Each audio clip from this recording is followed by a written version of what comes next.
중국 당나라 사람 중에 양강원이라는 사람이 있는데요. 이 사람은 이제 어떤 사람이냐면 자기 출세를 위해서 세력가, 즉 권세가의 집을 드나들며 아부를 일삼았던 아주 그런 사람이었습니다. 진사 시험에는 합격을 했는데 이제 그 진사라는 자리에 만족하지 못하고 출세욕이 너무 강해가지고 막 하고 싶은 거예요. 그래서 이 사람은 이제 고관 대작들을 집에 넘나들고 또 예를 들면 어떤 고관이 쓴 그냥 끌적끌적한 시를 하나를 딱 보더라도 이렇게 말을 해요. 대감님의 이 시는 내가 보니 이태벽도 감히 미치지 못할 신운이 감도는 시라고 그냥 끌적끌적 해놓은 글자들인데 그런 식의 아주 뻔뻔한 아첨꾼이 되어 갑니다. 이 사람이 아첨을 할 때에는 주인은 의식하지 않았고 또 상대가 자신에게 이제 무슨 짓을 하더라도 웃었다고 해요. 한 번은 이제 고관 대작이 술이 취해가지고 매를 들고 이 양광원에게 이렇게 말을 합니다. 내가 자네를 좀 때리고 싶은데 맞아 볼 텐가? 그러자 이 양광원은 기다렸던 듯이 아이고 대감님의 매라면 기꺼이 맞겠습니다 하는 거예요. 고관은 사정없이 양광원을 때리기 시작합니다. 그래도 이 사람은 화를 내지 않아요. 그리고 빙긋빙긋 맞으면서 웃었답니다. 그 자리에 있던 동석하고 있던 친구가 이제 그 일이 마치고 집에 돌아오는 길에 양광원에게 이렇게 질책을 합니다. 자네는 자존심도 없나? 그런 모욕을 당하고서 어쩌면 그렇게 태어날 수 있단 말인가? 그때 양광원이 했던 말이랍니다. 그런데 그런 높은 분에게 잘 보이면 내게 소리 날 게 없지 않을까? 친구는 기가 막혀서 입을 다물었다고 해요. 당시 사람들은 이런 양광원을 가리켜 이렇게 말했다고 합니다. 양광원의 낚아죽은 두껍기가 10겹의 철갑을 두른 것과 같더라. 이 이야기는 개원 첨부유사라는 책에 실려있는 철면피의 유래가 되는 이야기입니다. 철면피는 아시겠지만 한자입니다. 쇠철, 얼굴면, 가죽피. 무슨 뜻이냐면 그래서 쉽게 말하면 얼굴에 철판을 깐 듯 뻔뻔스러워서 부끄러워할 줄 모르는 사람 혹은 부끄러워할 줄 모르는 행위, 이걸 우리가 철면피라고 하는 겁니다. 얼굴에 철판이 깔려가지고 어떤 일을 당해도 뻔뻔스러워요. 이걸 어떻게 해요? 부끄러워하지 않아요. 이런 사람 우리는 이제 철면피 같다라고 하는 겁니다. 여러분, 우리가 수치와 부끄러움을 안다는 것은 아직까지는 희망이 있는 겁니다. 내가 이게 부끄럽다, 이게 수치스럽다라는 걸 알면 희망이 있는 거예요.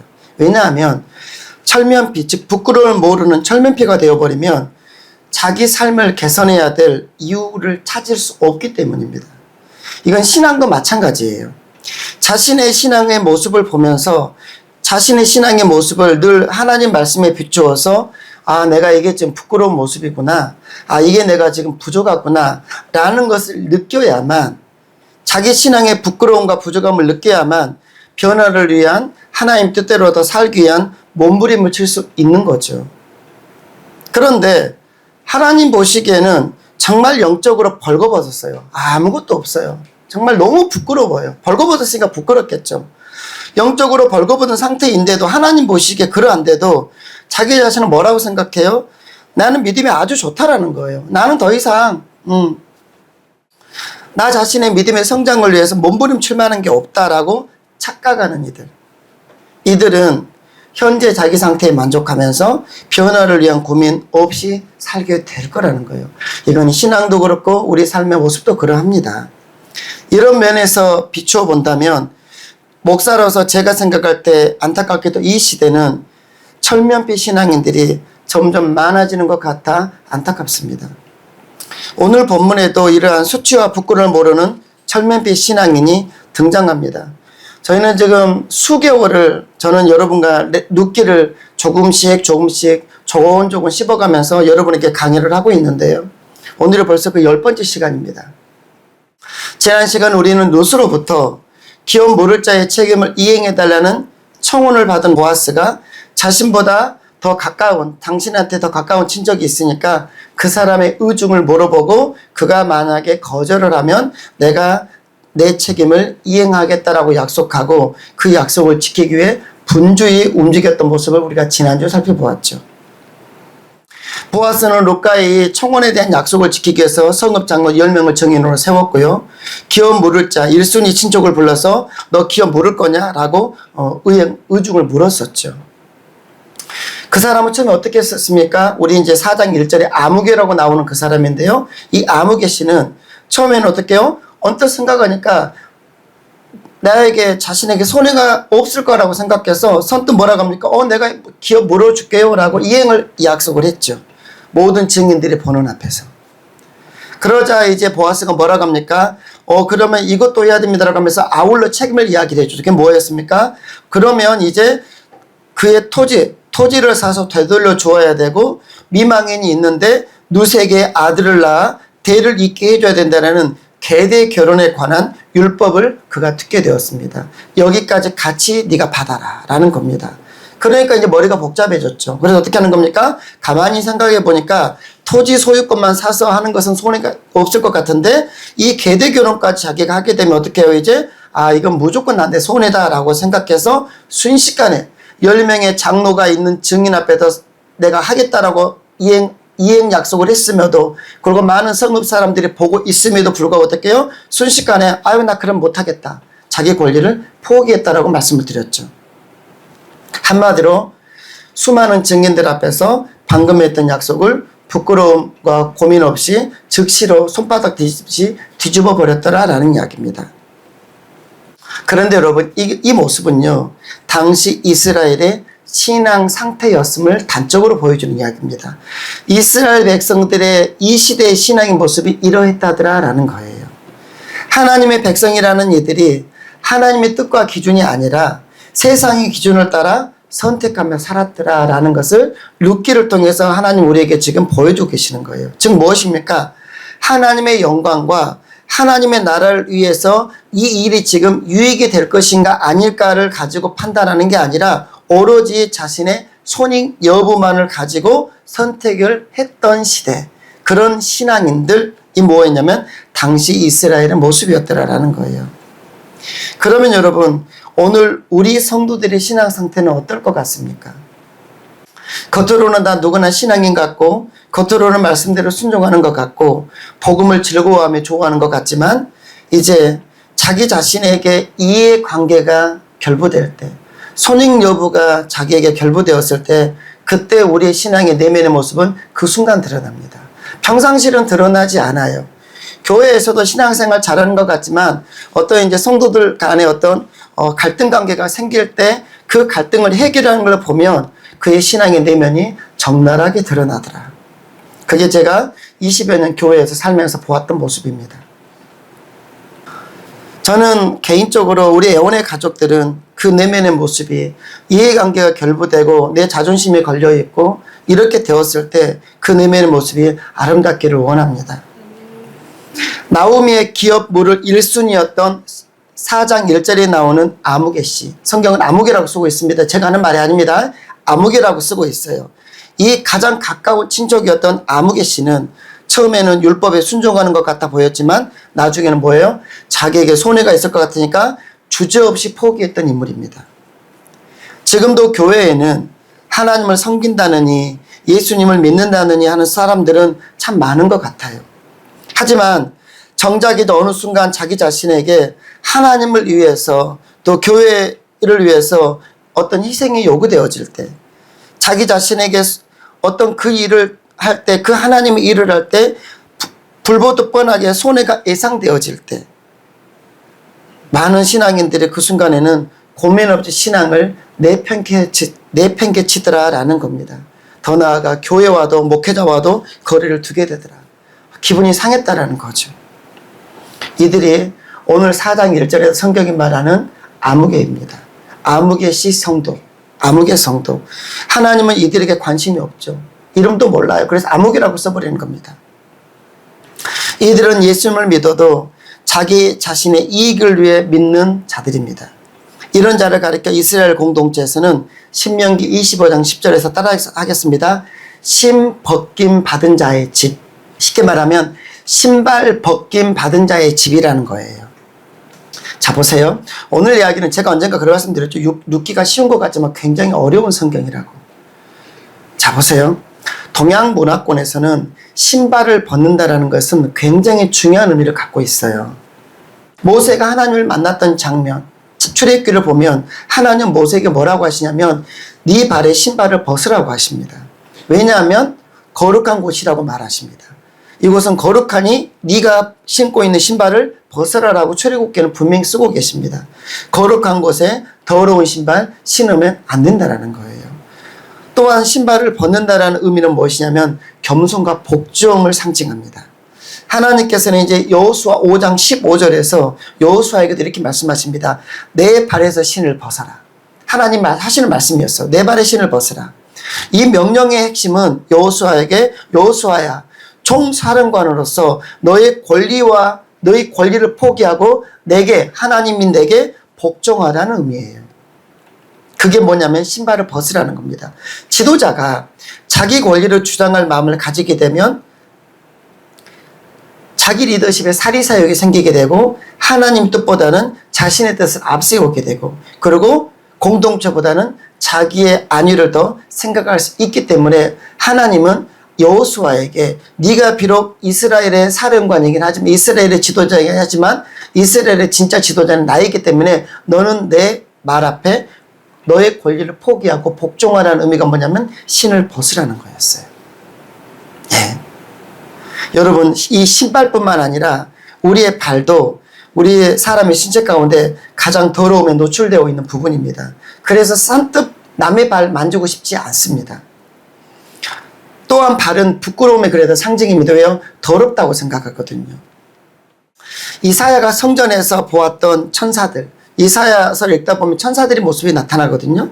근데 그 천사들의 모습은 어떻게 나타나냐면 천사들이 날개가 있는데 그 날개로 천사들이 자기 발을 가리고 있는 모습으로 나타납니다. 예.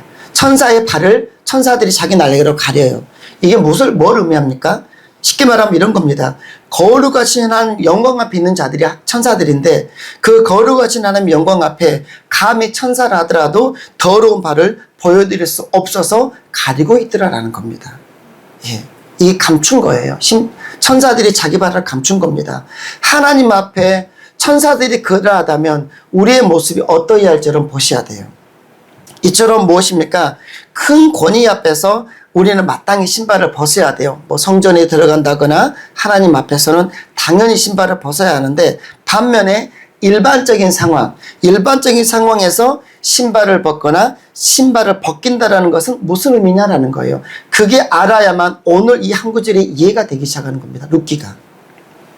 그것은 뭐냐면 일반적인 상황에서 신발이 벗겨진다라는 것, 신발을 벗겨버린다라는 것은 무엇이냐면 굴욕과 수치를 당했다라는 뜻입니다. 그래서 뭐예요? 신발 벗김 받은 자의 집. 그래서 신발을 벗겨버린 사람의 저 집은 신발 벗긴 자의 집이다라는 겁니다. 그게 뭐냐면 굴욕과 수치를 당했다라는 의미예요. 사람의 권위와 존엄성이 심각하게 손상되었다는 것을 의미합니다. 그래서 이스라엘 사회에서 이 벗김 받은 자의 집이라는 것은 막 그냥 신발을 벗고 사는 자라는 의미가 아니라 엄청난 모독의 말이었고 그 사회에서 공개적으로 수치를 당하고 파렴치한 페르나의 집으로 취급을 당했다라는 뜻이 바로 신벗김 받은 자의 집이라는 말입니다.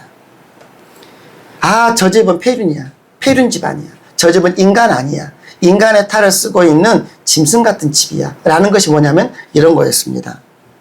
그런데 옛적 이스라엘 중에는 계약을 확실하게 하는 증표로 신발을 벗어주는 것도 있었다라고 오늘 본문을 말합니다. 오늘 본문 7절이죠, 이제. 저랬지만 앞서 다른 이야기를 했는데 오늘 본문에서 뭔 말을 하냐면 신을 벗어 이웃에게 주었다라는 것인데 이것이 무엇이냐? 어떤 공식적인 것에 공증을 하는 그런 증명이었다라는 거예요. 그런데 원래는 언제 신발을 벗겼을까요? 우리가 그걸 알아야죠. 오늘 본문에서는 그렇게 말하고 있는데 그러면 신벗김 받은 자라고 했는데 언제 신발을 벗겼냐가 중요하겠죠. 지난번에 설명드린 대로 보세요. 어떤 남자가 자식이 없이 죽었습니다. 그러면 이제 아내 미망이만 남아있겠죠. 그 아내. 그러면 그 아내는 다른 데로 결혼해서는 안 되고 죽은 남편의 형제가 그 여자를 미망인 아내로 삼아서 아들을 낳아서 죽은 형제의 대를 잇도록 하는 것이 뭐였습니까? 계대 결혼법이, 그것이 바로 율법이었다고 말씀을 드렸었죠. 이게 구약의 율법이었습니다. 물론 지금은 시행되고 있지 않은 율법입니다만 구약에 이 율법이 있었던 겁니다. 그런데 보세요. 만약에 남편의 형제가 이 의무를 하지 않겠다고 거부하면, 오늘도 이제 그런 이야기인데요. 거부하면 그 여자는 그 남편의 형제를 장로들 앞으로 끌고 갑니다. 그리고 거기서 어떻게 해요? 그때 그 형제의 신발을 벗겨서 그리고 그 다음에 그 얼굴에 침을 뱉도록 하고 있습니다. 최고의 모욕을 주는 거죠. 사람들 앞에서 의무를 이행하지 못하겠다라고 하는 그 형제의 신발을 벗겨 그 얼굴에 침을 뱉으라고 했단 말이에요. 모욕입니다. 그리고 그 집안은 그 다음에 어떤 일을 붙이냐면 이제 침 벗김 받은 자의 집이라고 부르도록 했습니다. 이게 율법이었습니다. 지금도 얼굴에 침 뱉으면 난리 나겠죠. 근데 이거 뭡니까? 공식적으로 모든 증인들 앞에서 하는 겁니다. 그 뭐예요? 그 모욕을 당하면서까지도 안 하겠다라는 거예요. 네. 그래서 여기 보면 평상시에 신발 벗는 것, 남의 신발을 벗겨진다는 것은 무엇이냐면 최고의 수치와 모욕과 부끄러움을 당하는 일이라고 성경은 분명히 딱 정하고 있습니다. 이게 뭡니까? 율법이라는 거죠.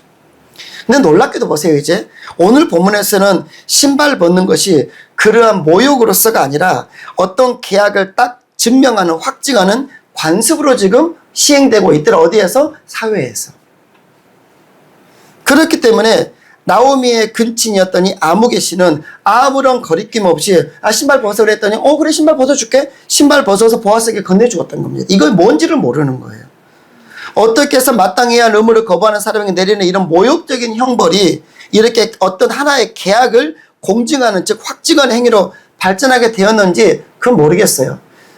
우리가 추측할 수 있는 것은 뭐냐면 시간이 흘러가면서 말씀이 변질되어 버렸다는 건 추측할 수 있겠죠.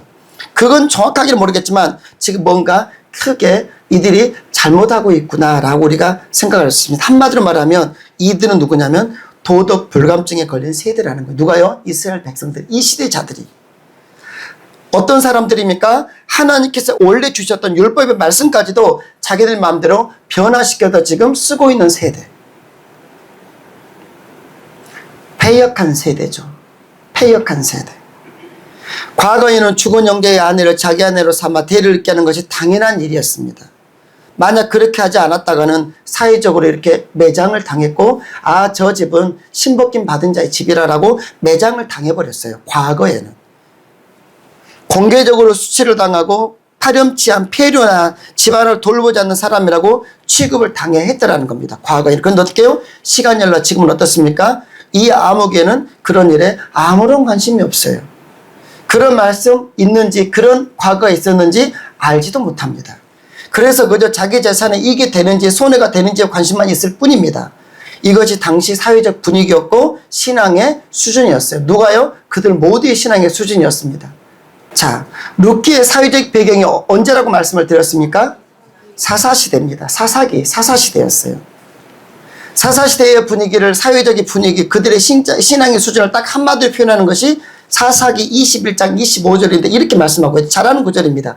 그때의 사사시대입니다. 이스라엘의 왕이 없으므로 사람이 각기, 이 사람은 성도들을 말합니다. 요즘 말하면 교회 다니는 성도들일 겁니다. 성도들이 각기 자기의 소견에 자기 생각에 옳은 대로 행하였더라. 이게 사사기를 딱 한마디로 압축해서 요약하고 있는 기가 막힌 한 구절입니다. 성도들이 자기 생각에 옳은 대로 목사님이 말하더라도 자기 마음과 맞고 자기 주관과 맞는 것은 아멘, 목사님 말씀 맞습니다. 그러나 틀린 것은 사회적인 트렌드와 이런 것이 달라서 할 때 우리 목사님 몰라 그분 모르는 이야기야. 아직 세상을 몰라. 그래도 저런 말 하는 거야 라고 하면서 안 들어버려요. 그래서 뭐예요? 어느 부분은 하나님 말씀이라고 하더라도 그것은 그러지만 지금 이 이야기는 시대를 모르는 말씀이시고 어떤 부분은 이제 그거 목사님 말씀 맞아요. 왜요? 자기 생각과 같거든요. 이게 뭡니까? 각기 자기의 소견에 옳은 대로 행하였더라라는 해석입니다. 도덕과 간섭도 바뀌었고 말씀도 편리하게 바꾸어버린 시대. 말씀까지도 바꾸어버려요. 신발을 벗는 것이 과거에는 큰 수치였지만 이제는 그런 일이 너무 많아. 계대 결혼을 하는 사람이 없어. 이제는 누가 그 짓을 해, 누가 그 손해를 봐, 바보 아니면 누가 그걸 하냐 그 말이죠. 과거에는 했어요.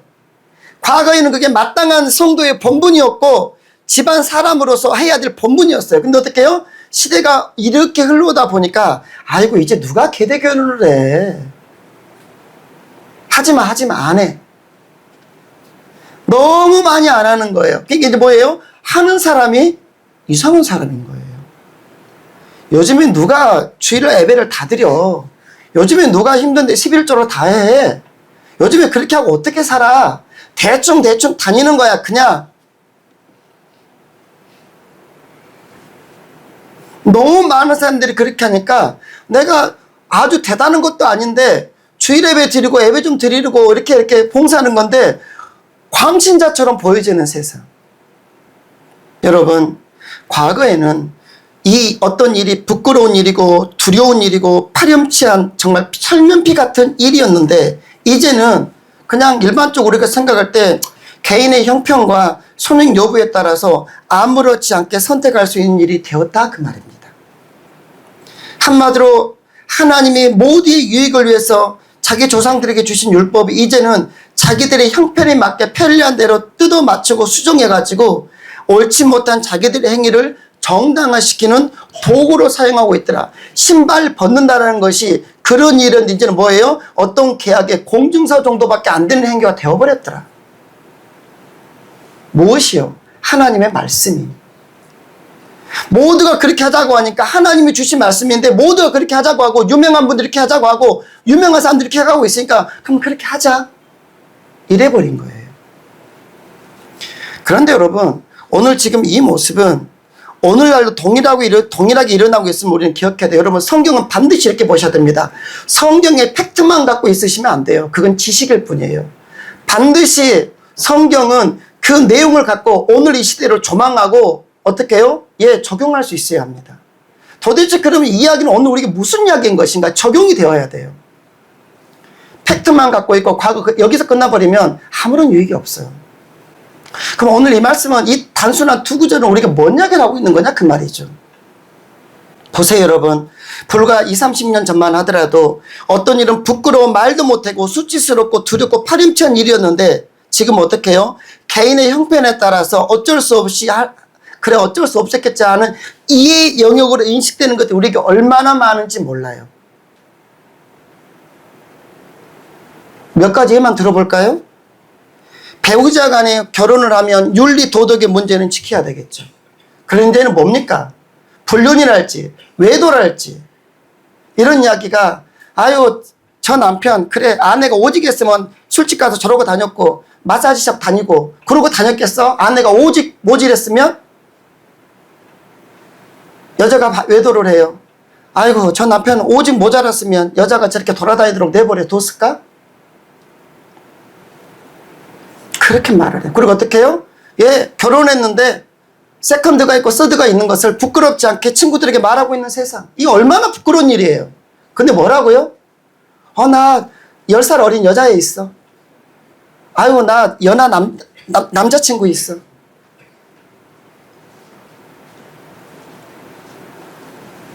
그리고 결혼해서 이제 여자친구 남자친구 하나 없는 사람들은 능력 없는 사람이라고 취급받는 시대.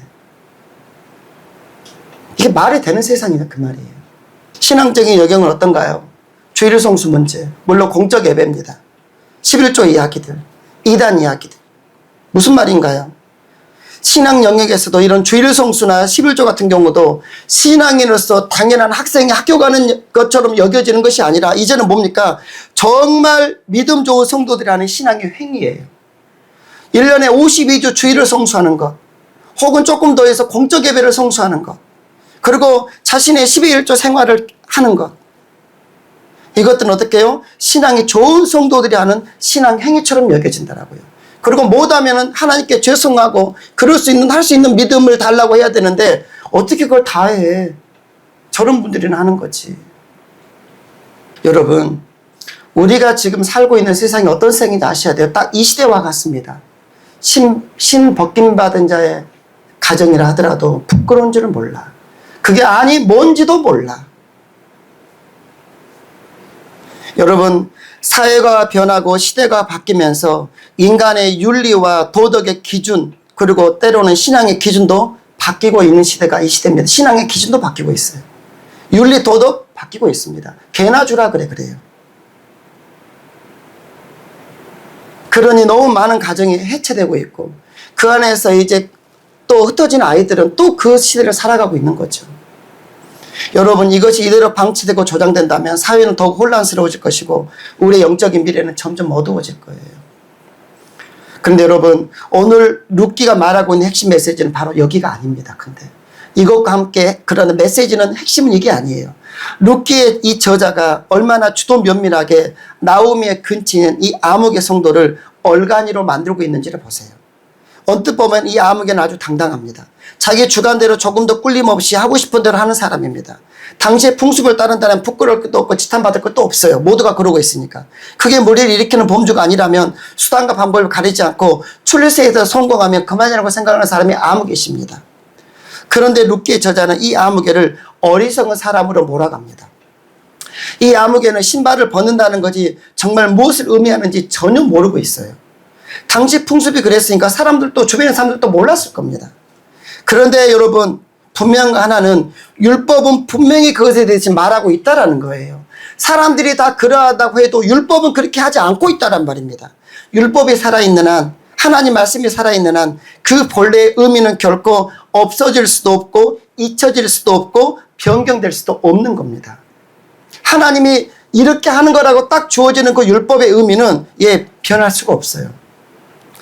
그 당시 풍습이 율법의 조항보다 우선될 수 없기 때문입니다. 무슨 말입니까? 이스라엘이라는 이 신앙 공동체의 존재의 근간이 되었던 이 말씀, 즉 율법이 아무리 왜곡되고 남용되고 있다고 할지라도 신발을 벗김, 신발을 벗는다라는 것이 최고의 수치라는 의미는 변할 수 없다라는 겁니다. 아무리 그 당시에는 신발을 벗는 것이 계약서에 사인하는 행위로 인식되었다 할지라도 형제의 의무를 수행하지 않고 신발을 벗겨온다는 것이 얼마나 부끄럽고 수치스러운 일인가 하는 것은 그때나 지금 이때나 변함이 없는 진리라는 거예요. 시대 상황이나 자기의 형편과는 상관없이 말씀의 본래 본질적인 의미는 변하지 않습니다. 여러분. 이 룻기의 저자가 왜 그걸 모르겠어요? 그리고 후대 성도들이 왜 이걸 모르겠어요? 오늘 우리도 알고 있잖아요. 그런데 룻기의 저자는 뭐라고 합니까? 이것이 당시의 풍습이라고 소개하고 있습니다. 당시의 시대가 그랬다더라 라고 하면서 아무개가 신발을 벗었다라고 지금 명확하게 서술하고 있습니다. 아무개가 신발을 벗었단다. 즉 룻기 저자의 의도는 뭘까요? 또 성도들은 오늘 이 본문을 읽으면서 우리는 무엇을 여기서 읽어내야 되는 겁니까? 바로 아무개는 어리석은 철면피라는 거예요. 어리석은 철면피다. 아무개는 지금 자기가 그 시대 트렌드를 따라서 똑똑하게 잘 살고 있는 줄, 영리하게 잘 살고 있는 줄 알지만 하나님 보시기에 말씀에 딱 비추어 보면 부끄러움과 수치를 모르고 잘난치 않은 어리석고 파렴치한 철면피 신앙인이라는 것을 오늘 성경 우리에게 분명히 이야기하고 있습니다. 저 사람은 철면피 신앙입니다. 여러분, 그러면 오늘을 사는 우리는 어떠한가요? 요즘 세상 다 그러는데요, 목사님. 다른 성도들도 다 그렇게 살고 있는데요. 다른 교회 성도들도 주일날 사정이 있으면 교회도 안 가고 또 급히 돈 쓸 일 있으면 11조도 한 번씩 빼먹고 그러던데요. 내 상황과 형편을 말하면서 어쩔 수 없잖아요. 하나님도 이해하실 거예요. 자기가 다 하나님이 되어버려. 자기가 말씀을 자기 마음대로 해서 그래. 신발을 벗긴다는 것이 모멸과 수치와 그런 최고의 모욕의 행위였는데 이제는 뭐예요? 도장 찍는 행위야. 그럼 아무렇지도 않아. 부끄러운지도 몰라. 다 모르니 괜찮아. 그러면 되는 건가요? 다 모르면 괜찮은 건가요? 아니요. 하나님 말씀을 살고 계세요. 배우자에게 부끄러운 짓을 하면서도 부끄러운 줄은 몰라. 왜? 주변에 보니 그렇게 살고 있거든. 요놈도 그렇게 살고 있고 저놈도 살고 있고 저 여자도 그렇게 살고 있고 이 여자도 살고 있고 그럼 나도 좀 하면 어때? 뭐 어쩐다고? 나만 그런 것도 아닌데 다 그러고 살더만. 그러면 끝나는 건가요? 여러분, 우리는 성도예요. 성도가 뭡니까? 세상의 뜻과 세상의 풍조와 사람들이 어떤 그 유행을 따라가는 게 아니라 우리의 선악의 기준, 우리의 선택의 기준은 하나님 말씀이라는 거죠. 그래서 성도는 누가 성도입니까? 하나님의 말씀을 내 삶의 기준으로 삼고 거기에 비추어서 선택하며 사는 사람이 성도예요. 옆에 교회 성도가 이러고 저기 누가 이러고 큰 교회 목사가 이러고 뭐가 이러니까 그렇게 맞더라. 이건 성도가 아니죠. 그러면 그 사람이 하나님이시지. 여러분, 주변 사람들이 다 하니까 모두가 다 그렇게 살고 있으니까 나도 해도 괜찮다는 생각은 우리가 온전한 그리스도인으로 우리가 하나님이 기뻐하시는 성도로 살지 못하도록 하는 가장 무서운 독약입니다. 예, 가장 무서운 독약이에요. 틀린 건 틀렸다라고 말할 수 있어야 되고 잘못된 건 잘못되었다라고 인식할 수 있고 인정할 수 있어야만 우리의 신앙은 우리의 삶은 바뀌기 시작해요. 내가 거기에 결부되어 있고 내 가족이 결부되어 있고 우리 교회가 결부되어 있으니까 이건 옳지 않은데도 옳다라는 것이 아니라 틀린 건 틀린 거라는 거예요. 아닌 건 아닌 거라는 거예요. 그렇게 말할 수 있어야 돼요. 영적 분별 없이 하나님 말씀을 표준으로 삼지 않고 세상의 흐름을 쫓아 살아가는 것처럼 위험한 일은 없습니다. 그러나 이것은 또 성도가 세상을 사는 가장 편한 방법이기도 합니다. 그래서 그런지 모르겠어요. 분별하지 않아도 돼요. 세상의 트렌드를 따라가면 세상에서도 좋은 소리 듣고 교회에서도 적당히 할 일을 하고 적당히 좀 하면 그래요. 교회에서 좋은 소리 들으니까 어찌 보면 가장 현명한 분들일지도 모르겠어요. 그러나 철면피들입니다. 그래서 사도 바울은 에베소서 2장 2절에서 구원받기 전에 인간을 이렇게 묘사합니다. 이 세상의 풍조를 따르고 공중의 권세를 잡은 자를 따랐으니. 우리가 교회를 나오고 있지만 내가 구원받은 자인지 아닌지는 뭐로 판단할 수 있습니까? 이 세상의 풍조를 따르고 공중의 권세자를 잡은 자를 따랐다라는 것. 내가 지금 그렇게 세상의 흐름을 따라서 살아가고 있다라면 그래요. 나는 그러면 지금 온전한 성도인가 하면 여러분 돌아보시기를 바랍니다. 이 세상의 풍조, 이 세상의 유행은 대부분은 하나님 말씀과 많이 다릅니다. 그래서 하나님의 가치와 세상의 가치는 늘 심하게 충돌하게 됩니다. 우리는 그 사이에서 선택하는 것이고요. 그런 세상의 풍조를 남들이 한다는 이유로 유행이라는 이유로 유명한 사람들이 하고 있다는 이유로 많은 사람들이 그렇게 하고 있다는 이유로 따라한다는 것이 얼마나 어리석고 위험한 일인지 우리는 아셔야 돼요. 그러므로 결국 우리가 남들과 같지 않고 다르다라는 것, 살아가는 방향과 추구하는 가치가 다르다는 것, 즉 뭡니까? 세상과 구별되는 이 거룩이라는 것만이, 구별되어 사는 이 거룩이라는 것만이 내가 성도라는 증명서가 되는 거예요. 내가 교회에서 장로고 권사라는 것이 내가 성도, 내가 하나님의 사람이라는 증명서가 아니라 내가 세상과 다르게 살고 있다는 그 모습이 내가 성도라는 증명서가 되어야 됩니다. 말씀을 마치겠습니다. 사랑하는 여러분, 아무개 성도가, 이 아무개 씨가 하나님의 율법을 제대로 알았더라면 어떻게 감히 철면피처럼 신발을 벗어줄 수 있었겠어요? 혹시 우리도 몰라서 아무개처럼 자신의 부끄러움과 수치를 드러내는 일을 지금 당당하게 자신 있게 하고 있지는 않는지 돌아보셔야 돼요. 내 세상의 삶은 어떠한지, 내 신앙의 모습은 어떠한지 여러분 돌아보시란 말입니다. 그러므로 우리는 하나님 말씀을 더 깊이 알아가야 돼요. 왜요? 하나님 말씀 말고는 내가 지금 어떤 모습으로 살고 있는지 보여주는 책은 세상에 없거든요. 주변에 다른 성도들은 그렇게 살지 않는다 해도 우리는 보아스처럼 시대의 흐름과 다르게 살 수 있기를 바랍니다. 세상의 학문과 도덕과 트렌드가 아니라 하나님의 말씀과 신앙의 양심이 우리의 생활을 지배하게 되어야 우리가 하나님 앞에서 부끄러움을 당하지 않을 겁니다. 사랑하는 여러분, 예수 그리스도께서 십자가에서 우리의 수치와 부끄러움을 대신 뒤집어 쓰심으로 우리의 수치와 부끄러움을 씻어 주셨습니다.